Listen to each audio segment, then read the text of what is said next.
Halo teman-teman semua, kembali lagi di video pengolahan data karakteristik senyawa anorganik, yang mana di sini kita bakal mengolah data untuk menentukan band gap energi.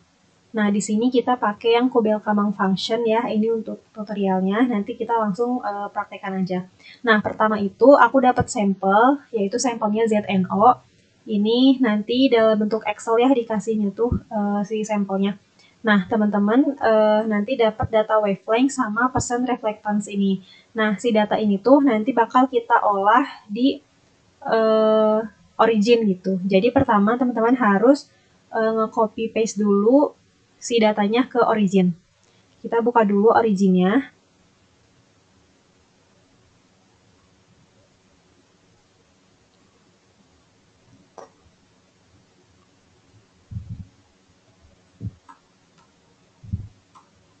Oke, ini kita split aja ya biar memudahkan ngeliatnya juga.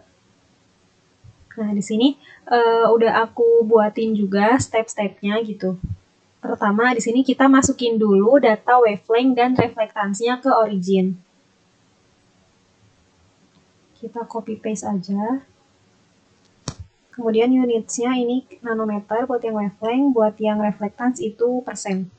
Nah, kalau misalnya udah kita pindahin ya, udah kalau kita copy paste ke origin, kemudian kita langsung menghitung HV atau energi fotonnya. Kita tambah dulu ya kolomnya. Add new column 6. Oke. Nah, di sini kita bakal ngitung E-nya atau HV-nya. Ini dalam bentuk Oke.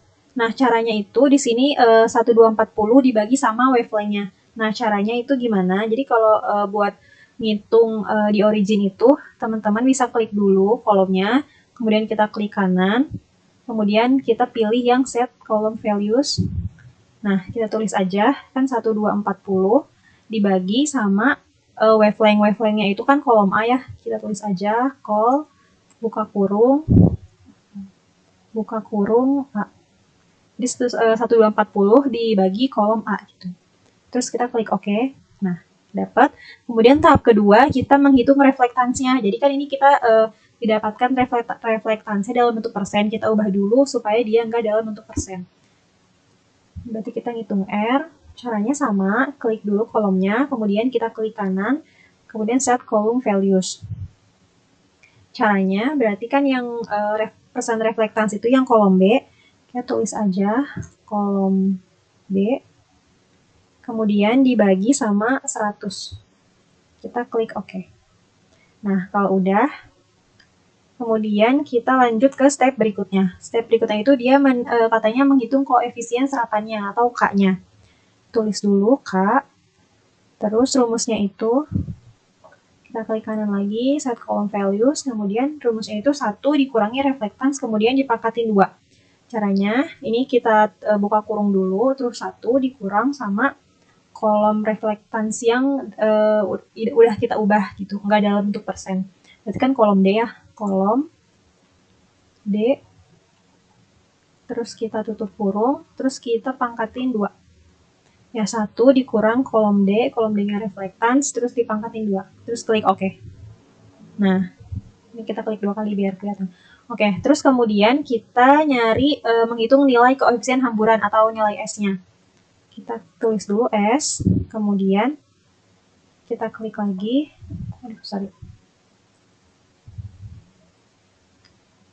Kita klik lagi, set column values. Rumus nyari S itu 2 dikali sama reflectance. Berarti 2 dikali sama kolom reflectance ini ya, berarti kolom D. Oke. Kemudian udah nyari S, kita nyari menghitung Kudelkamangnya. Oke, kita tulis FR ya ini. Nah, rumusnya itu K dibagi S, berarti kolom E dibagi sama kolom S. Kita klik lagi, klik kanan, set column values, kemudian kolom E dibagi sama kolom F. Ini kita klik OK.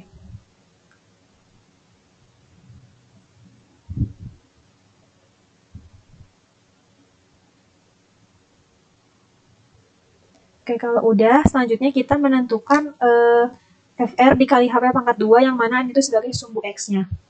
Kita tulis ini, kita copy aja ini.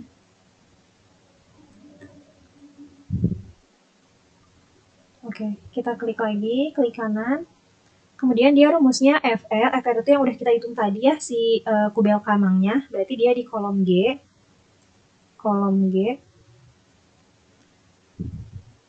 Sorry, ini kita ini dulu ya, tutup kurung. Kolom G dikali sama HV. Nah, HV-nya itu yang udah kita hitung yang ini, berarti di kolom C. Dikali sama kolom C, kemudian tutup kurung, terus dipangkatin 2. Oh ya, teman-teman juga harus tahu, ini buat menentukan FR dikali HV yang ini, teman-teman di sini kan ditulis pangkat 2. Nah, teman-teman harus cari dulu sampel, misalkan sampel ZNO itu dia termasuk direct atau indirect. Nah, kalau misalkan dia dalam bentuknya direct, berarti ini pangkatnya 2. Tapi kalau misalkan teman-teman kedapatan senyawa yang indirect, berarti ini pangkatnya jadi setengah. Jadi pangkat 1/2 gitu. Nah, berdasarkan literatur gitu ya, teman-teman bisa cari di jurnal-jurnal kalau senyawa teman-teman tuh bentuknya indirect atau direct. Kayak gitu. Jadi harus cari tahu dulu. Terus kalau udah ini kan kolom G dikali kolom C, kemudian dipangkatin sama 2. Klik OK. Oke, kita udah dapat ya semuanya datanya. Kemudian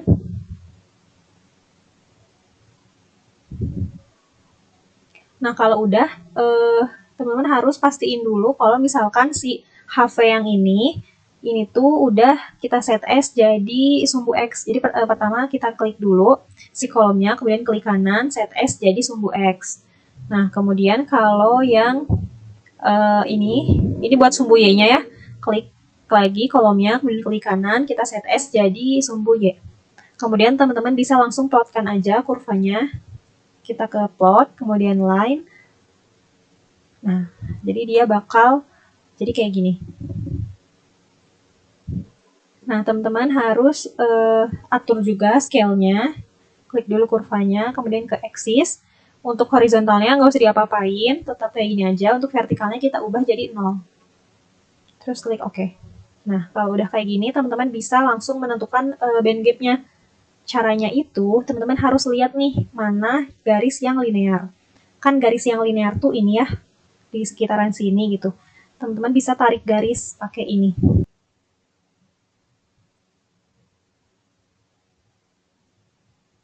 Nah, kalau udah kayak gini, teman-teman bisa langsung di screen reader aja. Klik yang ini, screen reader, kemudian kita plotkan di sini. Kita klik.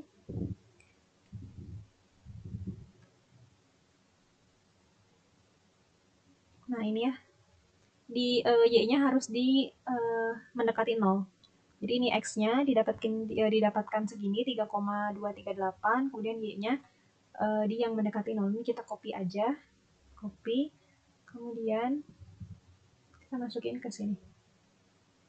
Nah, berarti kita sudah mendapatkan nilai X dan Y-nya.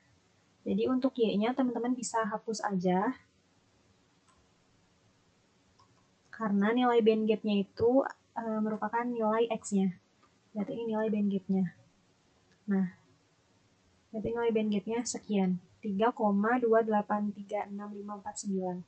Teman-teman bisa cari di literatur juga untuk band gap ZNO itu ada di kisaran berapa. Karena seingat aku band gap untuk ZNO itu di 3,37 kalau nggak salah. Teman-teman bisa cek lagi dan ini kita mendapatkan band gap-nya di 3,238. Terus teman-teman bisa ini juga ya, namain di sini yang kubel kamang.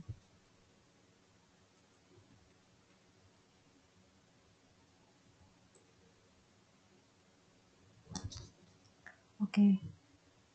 Jadi cukup sekian pengolahan data untuk penentuan band gap energi.